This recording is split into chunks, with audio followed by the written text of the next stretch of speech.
மாமா படுத்திருந்தார். மூக்குல டியூப் விட்டுருந்தாங்க.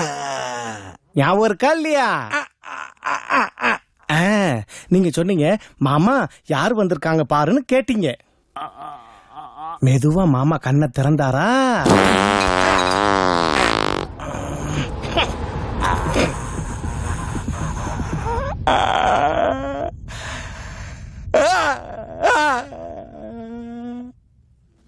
கேக்கல கேக்கல. அன்னைக்கு காலையில 6 மணி.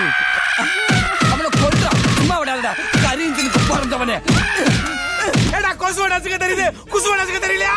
பாஸ், இயற்கையை கட்டுப்படுத்த என்ன சக்தியால் முடியாதுப்பா. அவன் 6 மணியில ஆரம்பிக்கும் போதே வந்துருச்சுப்பா. இப்பதான் 12:30 வந்திருக்கா. எப்படி பாஸ் அடக்கிறது, எப்படி அடக்கிறது முடியும்?